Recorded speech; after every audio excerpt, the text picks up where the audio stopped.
quiserem deixar, deixem. Se quiserem colocar o nome da escola de vocês, porque vocês vão fazer uma escola, ou, né, coloquem na escola que vocês trabalham, ou uma escola imaginária, vocês podem fazer depois. Bem, vamos lá. Como isso daqui vai ser um planejamento imaginário, né, vocês podem até se inspirar em coisas que já aconteceram nos estágios de vocês, nos trabalhos de vocês, mas vocês vão pensar que vocês estão numa escola ideal, uma escola que vocês fazem, né, planejam da forma que vocês querem, não, mentira, que a professora Sheila quer, tá? Não, que vocês realmente podem trabalhar com projetos, certo? Então vocês podem inventar a escola de vocês. Se vocês quiserem colocar aqui o nome da escola de vocês, só para brincar, só para entrar na brincadeira, tá? Bem, aqui turma, o que vocês vão colocar? A idade das crianças que vão participar. Que turma que é essa? Não coloca tipo Jardim 1, Jardim 2, sei lá, turminha do cogumelo, sei lá. Daí que as escolas criam nomes às vezes para as turmas. Para entender melhor para quem que vocês estão planejando, coloca aqui a idade das crianças, tá bom? Na parte da turma. E na parte que está escrito professoras, professores, o nome de vocês. Porque aqui vocês estão fazendo de conta que vocês são as professoras dessa turma em que esse planejamento vai acontecer, tá bom? Então coloca, vai fazer sozinha, põe só o nome do seu nome, vai fazer tudo e coloca o nome das duas colegas que estão fazendo o planejamento. Tudo bem aqui? Uhum. Kathleen, você quer ir lá lavar o rostinho no carro ou não? Eu vou tentar a última vez. Tá, qualquer coisa vai lá, lava o rosto, volta. Tá, eu vou esperar. Porque tem outras que também estão com sono, mas ninguém tanto como a Kathleen hoje. Bem, o que vocês entenderam que o Paulo Fock diz dessa pergunta? Então, esse é o primeiro planejamento, aquele inicial. A parte que eu sempre planejo, né, a parte do planejamento que vai permanecer até o final do projeto. A gente faz isso uma vez e ele não muda mais, ao contrário das duas outras páginas, tá? Então, o que vocês entenderam que o Paulo Fock diz aqui nessa parte do que tem que ser colocado no contexto, observado e refletido? Fato e reflexão. Tudo isso vocês entenderam? Uau! Tentem falar, tentem explicar o que vocês entenderam. Ele falou para dar um caminho, né? Um sentido, dar um vídeo, por exemplo, um fato, e depois narrar como que vai desencadear, né? Esse fato concreto. E é para narrar esse fato, fazendo uma reflexão. Isso, vamos lá. Alguém entendeu mais alguma coisa? Não entendeu? Eu entendi que é o contexto, a famosa situação que vai orientar o caminho do planejamento, né? Acho que dá um norte. Isso, na verdade qual situação aconteceu que te levou a propor esse planejamento. Na verdade é isso. Como o Paulo Fock fala muito da importância dos registros que a gente faz, então quando a gente observa algo importante acontecendo, a gente registra, a gente tira uma foto, a gente faz um vídeo, a gente anota, fala das crianças, né? Por isso que ele fala que aqui a gente pode usar isso, né? Pode citar algum tipo de registro, mas então vamos pegar o exemplo que ele dá das teias de aranha, tá? O que poderia ter sido a situação? Vamos fazer de conta. Vocês são professoras dessas crianças que vocês perceberam que estão lá interessadas sobre as teias de aranha. Quando vocês eram pequenininhos, vocês brincavam de escolinha ou não? Eu brincava. Então brinquem de escolinha só no pensamento de vocês, mas quando vocês estão lá com as crianças, como poderia ter sido? Cria uma cena que descreve o momento e as coisas que aconteceram, para vocês perceberem, essas crianças estão interessadas nas teias da aranha. Quem consegue criar uma historinha aí que faz de conta? E narrar isso? Tentem, experimentem fazer isso agora. Elas estavam no parque, estavam observando, brincando, viram que tinham alguns insetos e aí observaram uma aranha que estava lá na teia, enfim. E aí eles isso chamou a atenção delas, porque talvez na cabecinha delas, por não ter visto tantas aranhas, gerou-se uma curiosidade. Então vamos lá. Elas que? Então ele fala assim, de nomes, são pessoas reais que estão envolvidas nisso, né? É tanto que lá embaixo, em quem, na parte dos participantes, né, do agrupamento, quem vai participar disso, ele ainda fala que tem um momento lá que ele, não sei se vocês perceberam isso, que ele diz que podem ser algumas crianças só que estão participando desse projeto, mas aí é bem cajumilha, né? É aquela ideia de que os projetos não são para todo mundo, né? Dentro de uma turma, de repente Joãozinho, Mariazinha, Joaquim querem participar desse projeto, os outros não.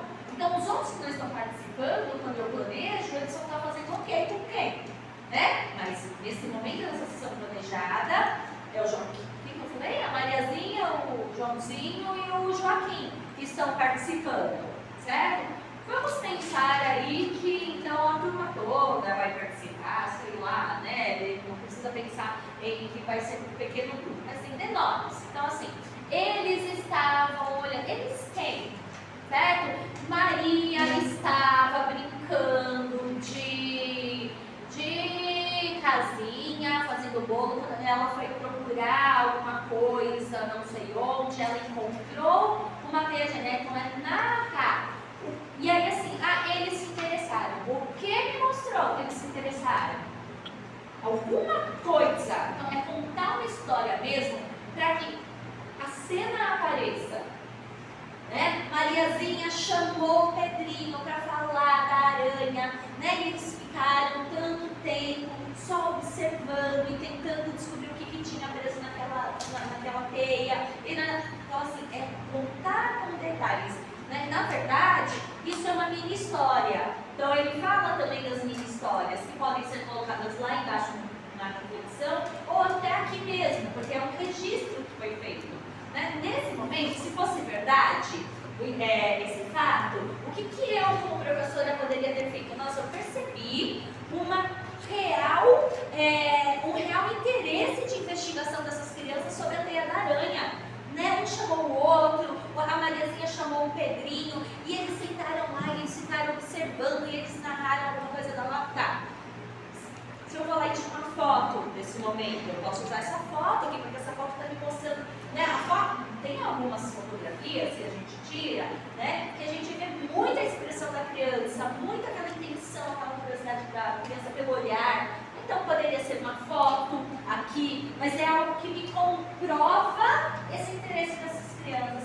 É algo que me comprova esse momento que eu percebi, mas eu não tenho foto, isso não foi real, eu invento falas. Eu invento alguma coisa, que ao invés de eu dizer assim, eles se interessaram. Eles quem e o que me levou a acreditar que eles se interessaram, que falas foram essas. Tudo bem? Então aqui a gente está contando, vocês vão contar uma suposta história. Ou vocês podem pegar algo que realmente vocês já viram nas experiências de vocês. Então quem já trabalha em escola, talvez consiga fazer isso com uma facilidade maior. Ou vocês vão explicar de historinha, vão fazer de conta que isso aconteceu. Só que assim, fato e reflexão. Por enquanto a gente ficou só no fato. O fato foi esse, né? E aí no dia seguinte, quando nós fomos em parque, a primeira coisa que Mariazinha fez foi voltar lá para verificar. E ficaram muito tristes porque a chuva tinha acabado com a pedra. Assim, é o fato. Tá, mas por que eu vou transformar isso num projeto de investigação dessas crianças? Eu não transformo tudo. Eu penso. Se eu decidir, é tão interessante, semana passada, na sexta-feira, uma aluna que trabalha com educação infantil, ela é uma gracinha, ela tem, assim, um carinho pelas crianças, né, dos pequenos, e ela trabalha numa escola que ela pode trabalhar com projetos, só que ela é auxiliar, então ela está numa situação até difícil, ela está passando por várias turmas, ela não tem a turma dela, mas ela veio me falar que com uma turma ela já conseguiu propor um projeto, com outra turma um projeto, e que tem uma turma especial de crianças que ela não conseguiu ainda pensar no projeto, planejar, né, algo. E olha, ela é auxiliar, não é professora, olha só. Mas que ela não sabe o que fazer.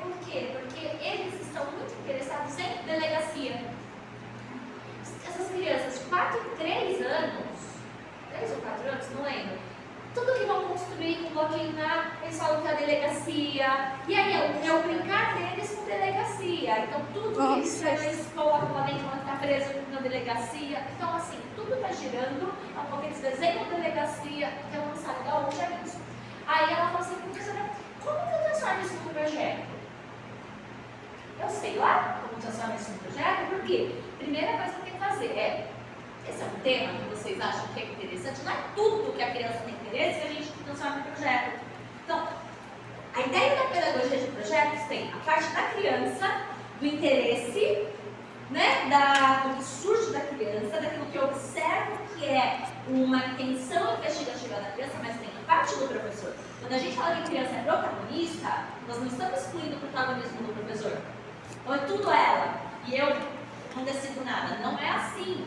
Nós, professores, também compartilhamos esse protagonismo. Então o que eu falei para ela? Se fosse eu, o máximo que eu faria de repente era o projeto de construir um espaço de dar um nome, já que eles gostam tanto de brincar de delegacia, a gente construiu um espaço, acabando qualquer coisa, e daria nome de delegacia para eles brincarem do jeito que eles quisessem. Porque o que ela falou é que eles estão gostando dessa ideia de ter um espaço que prende as coisas. É isso. Eles querem ter um espaço onde eles coloquem coisas dentro. Né? E eles estão chamando isso de delegacia. Então eles prendem os animaizinhos, eles prendem nesse espaço. Só isso eu construí um espaço para eles brincarem. E de repente esse espaço daqui a pouco já nem vai ser mais delegacia. Mas eu não desenvolveria um projeto de investigação com crianças de 3, 4 anos sobre delegacia. Sobre o que acontece. Uau. Né? O que as pessoas que vão para delegacia fizeram? Gente, eu não faria isso. Tá? Então assim, tem esse papel do professor pensar e refletir se esse é um caminho de projeto ou se não é um caminho de projeto. Se vale a pena ou se não vale a pena. Então eu faço essa reflexão e coloco aqui. Né? Ao observar as crianças, né, percebi uma real intenção investigativa, pesquisando um pouquinho sobre isso, descobri que é possível que as crianças no processo investigativo aprendam muitas coisas que são importantes. E assim, eu coloco uma justificativa, uma reflexão do porquê, então, eu acreditei e decidi convidar essas crianças para um projeto a partir desse fato. Tudo bem? Uhum. Então, não é só contar o fato. O fato foi esse, o fato foi as crianças terem brincado tanto de delegacia. Pô, e aí? Mas eu não fiz uma reflexão sobre se isso realmente é um momento legal para você fazer um projeto, algo importante para o projeto. Então, eu coloco qual reflexão eu fiz que me levou a acreditar. Vamos fazer um projeto. Eu vou chamar as crianças para a gente investigar isso, então. Dúvidas sobre essa primeira coluna? Não? Perceberam que vai ser não faz de conta? Ou vocês se inspiram em algo que já aconteceu, ou vai ser não faz de conta. Vocês vão pensar aqui na especificidade da teoria de vocês, da idade, e narrar algo.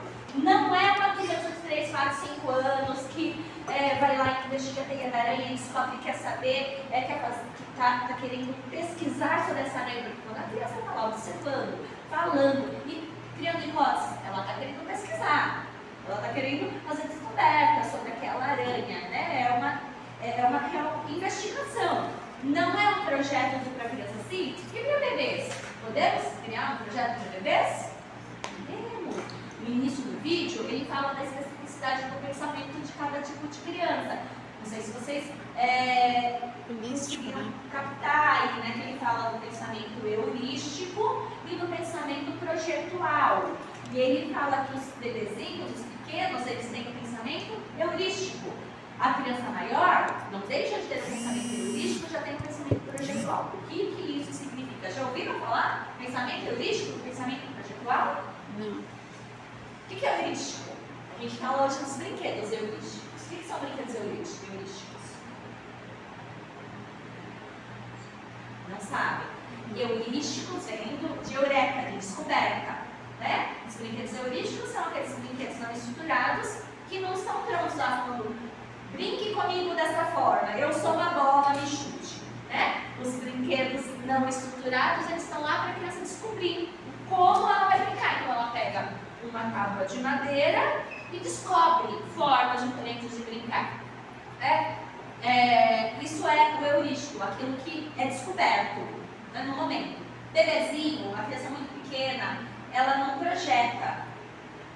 Ela não diz, eu vou querer chegar nessa cadeira, pegar essa cadeira e começar a arrastar essa cadeira para ouvir o som dela. A criança maior já pensa nisso. Projetou algo que ela vai fazer. A criança maior olha uma teia de aranha, e se a gente fizer isso para saber o que acontece? E se a gente pegar uma pedrinha e tacar, e no meio da teia da aranha? Bom, projeta, ela faz projeções. O bebezinho não. A criança pequenininha, primeiro ela chega nessa cadeira, começa a mexer nessa cadeira e ela percebe que o som saiu. É o experimento na hora. É a descoberta, ela se relaciona com as coisas na hora. Deu para entender a diferença? Então, um bebê, nas experimentações que ele faz no dia a dia, eu posso perceber intenções também? Posso. De repente eu percebi que esse bebê, tudo que ele pega, ele começa a esfregar a mãozinha, porque ele está muito interessado na descoberta dos sons. Aí eu vou planejar sessões para ele, vou planejar aqui um instrumento de investigação, pensando nessa questão desse bebê ou desse grupo de bebês que me mostraram por algum motivo essa intenção, esse prazer da descoberta dos sons manipulando o material. Então eu vou planejar sessões em que esse bebê de diferentes formas possa ter acesso a materiais que produzem sons, ou que eu vou levar alguns elementos, eu vou criar cestos de investigação, alguma coisa que tenha sons e que eu possa colocar esses bebês próximos para ver, ficar observando essa investigação deles. Então, para os bebês é mais nesse contexto de trazer experiências de descobertas. Para os maiorzinhos, a gente já planeja dessa forma mais de um projeto mesmo de investigação, né? E a própria criança, às vezes, quando eles são maiorzinhos, eles nos ajudam a pensar, né? Como é que a gente vai saber mais sobre essa aranha? Às vezes, eu tenho um livro, olha, tem um desenho sobre a aranha. Então, eles às vezes até nos ajudam a planejar, então, assim, eles já se planejam. Então, tem diferença de fazer um projeto com os bebês, tem diferença de fazer um projeto com as crianças maiores. Mas com todas as faixas etárias dá para a gente planejar. Então, querem planejar algo pensando mais nos bebês? É legal, inclusive é um grande desafio, porque geralmente a gente não sabe planejar, fazer o planejamento dos bebês, tá? Podem fazer. Agora, para os maiores também. E para os maiores é mais nesse sentido, nesse planejamento de uma pesquisa mesmo. Tudo bem até aqui? Tudo? Pensar nesse, que é bebê, é 1 ano, 2 anos, 3 anos, 4 anos, e pensar nessa. Claro que eu não vou falar que eu vou trabalhar com bebês de 1 ano, a investigação sobre como que as aranhas produzem teias de aranha. Não é verdade? Bom, segunda coluna, estamos ainda no primeiro planejamento aqui, são 3, hein? Zona de investigação. Aqui é quando eu paro para pensar, esse projeto que eu já narrei ali, o como ele surgiu e o porquê que eu estou propondo, fazer esse planejamento do projeto, que é a reflexão, pode trazer para as crianças a possibilidade de aprender o quê? E aí vocês podem ir lá nos campos de experiências. Então, não precisa colocar campo de experiência tal e tal. Quer dizer, nem é para fazer assim, tá bom? Pode colocar isso em forma de texto. O desenvolvimento desse projeto, das sessões planejadas, possibilitará à criança experiências no campo tal, no traço suas cores e formas, porque pode levar a criança a fazer isso. Então, vai lá no campo de experiência, lê o campo de experiência e entenda o que daquele campo de experiência pode estar relacionado com esse projeto. Então, não é só traços, sons, cores e formas, gente. É tanta coisa de traços, sons, cores e formas, né? Traços, sons. De repente não tem algo específico de sons, de experiências, né? Experiências que as crianças vão desenvolver mais específica, com o estímulo de sons, são os traços. Então, o que daquele campo de experiência está conectado com esse projeto? O que do campo de experiência o eu, outro e o nós? Sei lá, os que vocês identificarem. Não vão querer enfiar o eu, outro e o nós em tudo que vocês fazem. Por quê? Claro que o eu, outro, nós, a descoberta de si, né, fazer junto com o outro, ter que ouvir o coleguinha, ou ter que fazer alguma coisa juntos, tem a ver. Então tudo vai ter a ver com o eu, outro, nós, né? Mas é um projeto que realmente tem em foco a descoberta de si, do outro, de um grupo, né? Tem um projeto aí, vocês podem fazer relacionado a que a gente chama aqui de ciências sociais. De repente é algo que veio das crianças, delas estarem investigando o cabelo. Por que o cabelo é assim, por que o cabelo é assado? Aí ele muito relacionado com o eu contra o nós, né? Então tem realmente esse vínculo forte com com essas experiências das crianças sobre o nós, coloca lá. Não tem, então não vai pôr. É aquilo que realmente tem o foco do projeto de vocês. Tudo bem? Ó, e aqui vai ser só o que vocês identificam e que esteja lá nos campos de experiências. De repente tem, né, algumas outras. Ele fala muito em campo conceitual. Para mim isso me incomoda um pouquinho quando a gente entende que os conhecimentos, né, eles passam pelo conceito, pelos procedimentos, pelas atitudes, né, não é só conceito. Mas eu não sei, não me agrada muito esse nome que ele dá aqui, conceitual. Mas são quais conhecimentos vocês acreditam que pode ser possível que a criança aprenda com esse projeto? Tudo bem? Entenderam que não é só jogar o nome dos campos de experiência? Sim. É linkar, né? É linkar. Ah, você vai falar que tem a ver com tem relação com o campo de experiência. Escuta, fala, pensamento e imaginação. Justifica, diga o que desse campo de experiência está relacionado com esse projeto. Tá bom? É claro que aí depois que a criança começa a viver o projeto e mais coisas vão acontecendo, né? Que a gente tem certeza do que está sendo aprendido. Mas já dá para ter uma ideia. A gente não vai se propor a planejar outras crianças se a gente acha que a criança não vai aprender nada com isso, não é verdade? Nosso papel como educador não é propiciar a criança esse encontro com os conhecimentos. Então eu já tenho aí, já suponho alguma coisa. Tudo. Perguntas. Toda investigação só vai acontecer porque tem perguntas, certo? Então ele fala da pergunta do professor e da pergunta da criança. Pergunta do professor, principalmente quando a gente não está com a criança, não está tendo já uma história com essas crianças, é muito mais difícil da gente fazer essas perguntas. Porque é observando as crianças que eu penso, puxa, eu vou aproveitar esse projeto para tentar descobrir o quê? Como é que elas constroem juntas uma solução para um problema? Como é que... Então eu faço perguntas sobre aquilo que eu quero enxergar dessas crianças, tá? Então, não vou exigir que vocês coloquem perguntas do professor aqui. Mas se vocês quiserem fazer essa tentativa, legal.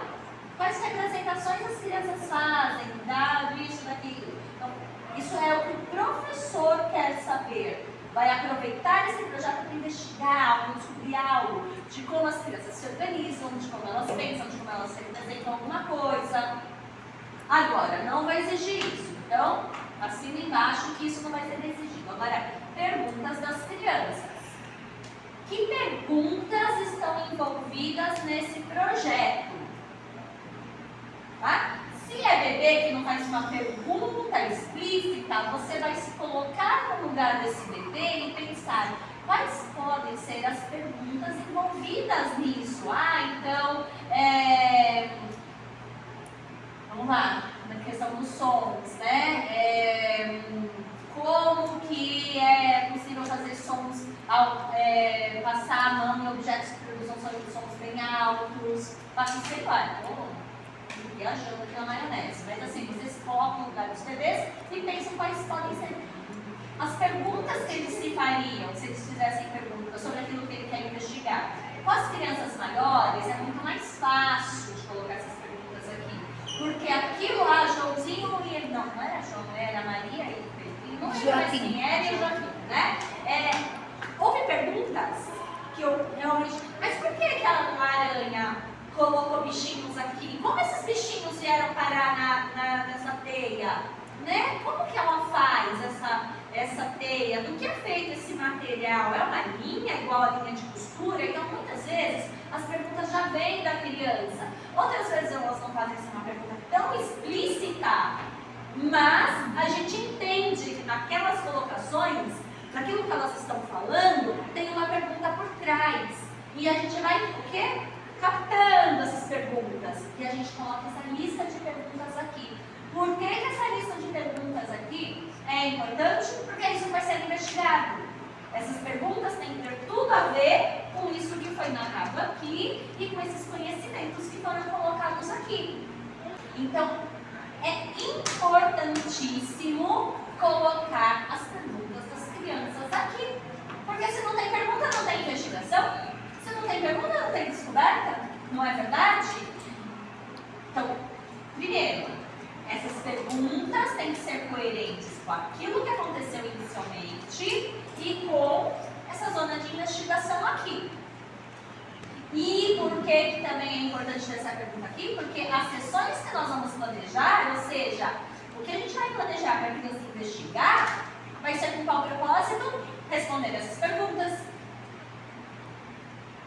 Tudo bem?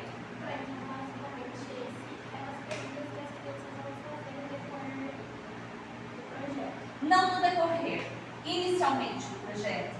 Levou a isso. Então, às vezes não tem uma pergunta formulada pela criança explicitamente. Então, por exemplo, se eu vi Pedrinho, Mariazinha e Joaquim lá conversando, a aranha, ela faz essa teia porque ela quer colocar ovinhos aqui, porque ela, sei lá, né? Precisa ela dormir. Os bebês delas nascerem aqui, né? Então, eles estão criando algumas hipóteses, mas pode ter ainda perguntas por trás disso. Vamos conversar mais com essas crianças e, de repente, uma pergunta é por quê? Eles têm alguma hipótese, mas falta ainda. Então, uma pergunta, mesmo eles não terem feito diretamente essa pergunta, mas eu posso colocar essa pergunta: para que serve a teia da aranha? A teia da aranha serve só para pôr ovinhos? A teia da aranha serve para pôr ovinhos? Nem sei, eu vou ver os ovinhos dela lá? Põe, né, gente? A teia da aranha serve mesmo para pôr ovinhos? Então, são perguntas que a gente vai criando a partir daquilo que a gente está interpretando da criança. E as perguntas que elas possivelmente tenham feito explicitamente. Tudo bem? Tem que ter perguntas. Sim, mas e aí? O que acontece de verdade quando a gente está trabalhando no projeto com as crianças? Olha só, lembra que na semana passada nós já começamos a falar de projetos e que eu ainda falei que o projeto, ele não necessariamente, não deve mesmo, né, ser todo planejado inicialmente, porque é ao longo das investigações que novas questões surgem, né? De repente, é depois, que eu até falei para vocês de umas autoras que fazem uma analogia aí, né, falando que projeto, a ideia do projeto é a ideia de janelas que vão se abrindo. Lembra? Eu falei isso para vocês. Por quê? Depois que as crianças começam a investigar, por exemplo, as aranhas e a produção das teias de aranha, elas descobrem alguma coisa que daí pode trazer novas perguntas. Então, por mais que a gente fale, isso já é planejado inicialmente e ele vai permanecer ao longo do projeto, não significa que aqui a gente não possa acrescentando coisas. Porque se surgem novas perguntas relacionadas a essa investigação, a gente pode ir colocando. Vocês não vão fazer isso porque vocês estão supondo aí inicialmente alguma coisa, não vai envolver esse projeto em prática de verdade, né? Mas aqui, essa lista de perguntas, elas podem, né? Essa lista pode ser aumentada depois. A gente pode ter novas perguntas ao longo do projeto. E por que tem que ir pondo essas perguntas aqui? Porque elas têm que ficar aqui para a gente lembrar. Temos que investigar isso. Em algum momento, eu vou fazer um planejamento de trazer propostas de investigação sobre isso para as crianças. Dúvidas até aqui?